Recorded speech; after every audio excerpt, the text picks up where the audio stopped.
Il n'y a rien de si beau qu'un mariage bien réglé, bien paisible, nous dit Pierre Charon. Pour y parvenir, l'homme et la femme doivent tous les deux fournir des efforts. Dans cette vidéo, nous partageons avec vous des conseils et secrets d'une femme aux femmes d'abord, pour aider ces dernières à réussir leur vie conjugale. N'hésitez pas à liker et à vous abonner si vous êtes nouveau sur notre chaîne. Tu veux être heureuse avec ton mari et l'avoir entièrement à toi, ma sœur, écoute ceci.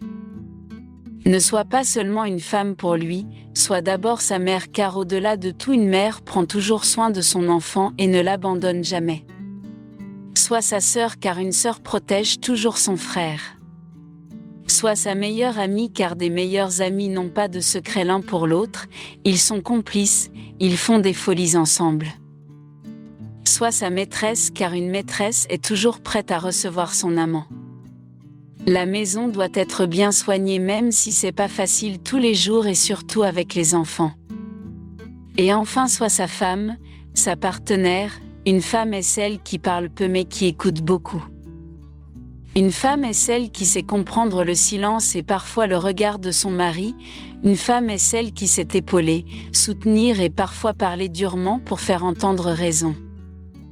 Tu ne dois pas être une femme querelleuse, qui donne tout le temps des maux de tête à son mari, car si tu es ce genre de femme, ton mari sera toujours dehors et ne sera jamais pressé de rentrer chez lui.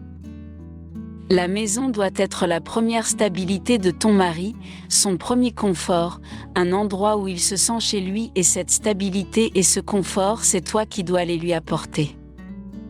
Tu dois savoir être sourde, muette et aveugle, mais le fait de le devenir ne veut pas dire être naïve et stupide. Même quand tu es en colère, il faut savoir te contrôler, car c'est pas tout ce qui te passe par la tête qu'il faut dire à ton homme. N'oublie pas que l'homme a un ego et ne le mets jamais dans une position où son ego doit prendre un coup, ça jamais. Sache que le silence est souvent la meilleure façon de parler à un homme, la meilleure réponse face à certains de ses agissements. Tu dois savoir que l'homme a besoin de son espace, de son intimité à lui, son espace personnel. Tu me diras, comment un couple peut encore avoir un espace personnel ou une intimité personnelle? Je te dirai oui, parce que mariage ne veut pas dire prison. Tu sais, quand il passe du temps avec ses amis, ça fait partie de son intimité. Quand il prévoit d'aller jouer au foot avec ses amis, ça fait partie de son intimité. Et maintenant, si tu penses qu'à chaque fois qu'il veut être heureux seul, c'est qu'il est forcément avec une femme, c'est que tu vas vite mourir. Sois une femme douce, soumise et maligne. Il y aura des situations que tu vivras dans ton foyer qui te feront douter et qui feront que tu te poses des questions, mais n'oublie pas pourquoi tu l'as aimé, pourquoi vous vous êtes aimés et mariés. Ne prends pas tout à cœur ni au premier degré face au comportement de ton homme, ça t'évitera des maux de tête inutiles. Parfois, il a juste passé une mauvaise journée et il va déverser sa colère sur toi, ou pour un rien il va s'énerver. Nourris-le bien, son ventre et son bas ne doivent jamais être affamés. Sois poli avec sa famille et même si elle ne t'aime pas, sois toujours respectueuse. Préoccupe-toi de ceux qui se préoccupent de toi et néglige le reste dans la courtoisie. C'est pas tous les problèmes qu'on raconte à la famille, car toi tu pardonneras à ton mari mais pas ta famille, car elle n'oubliera pas ce qu'il t'a fait. Sois une femme indépendante, n'attends pas tout de lui, car le jour où il n'en aura pas, vous ne mangerez rien ce jour-là, pire encore il peut perdre son boulot ou mourir.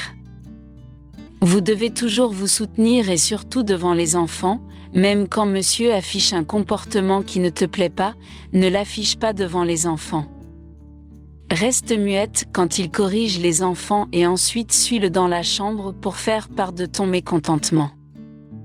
En tout et pour tout, l'homme doit garder sa place de chef, surtout devant les enfants, ne vous disputez pas devant eux. Quand ta belle famille viendra te poser un problème grave, ne prends pas de décision à la place de ton mari, s'il est là, tant mieux, s'il n'est pas là, informe-le mais attends sa décision avant d'agir. Quels que soient les problèmes que tu auras dans ton foyer, ne te précipite pas pour prendre tes bagages et partir, sauf en cas de manque de respect à outrance, violence conjugale, car rien, je dis bien rien, ne doit justifier qu'un homme batte sa femme. À la première gifle et malgré les excuses de ton mari, convoque une réunion familiale afin qu'il s'excuse publiquement. Il doit savoir que tu n'es pas sa propriété, il t'a prise quelque part et s'il voit que ça ne marche pas, qu'il demande le divorce au lieu de faire de toi un tam-tam. Oui au mariage, mais pas à n'importe quel prix et surtout pas au prix de ta dignité, ni de ta vie, ni celle de tes enfants. Ne reste pas dans un foyer misérable à cause des enfants, les enfants sont le fruit de votre amour, si tu meurs à petit feu dans un foyer dégoûtant soi-disant à cause des enfants, sache que personne ne sera là pour eux comme toi tu aurais pu l'être en sauvant ta vie pour eux. Sache que personne n'aimera tes enfants plus que toi. On n'a jamais vu quelqu'un mourir du célibat mais plusieurs fois on a vu des femmes surtout, mourir dans un mauvais mariage. Fais donc attention. Évite de dire tout ce qui se passe dans ton foyer en bien ou en mal à tes copines ou voisines, la jalousie et l'envie ont le sommeil léger. Enfin la prière si tu es croyante. La prière est toujours la prière. Dieu doit être la première personne dans ton foyer, mais le haut centre de tous demande-lui toujours de te soutenir quand tu te sens perdu, et ensemble vous irez loin. Vos réactions sont attendues dans les commentaires. Merci d'avoir regardé. N'oubliez pas de vous abonner et d'activer la cloche de notification pour recevoir un signal chaque fois qu'une nouvelle vidéo est publiée.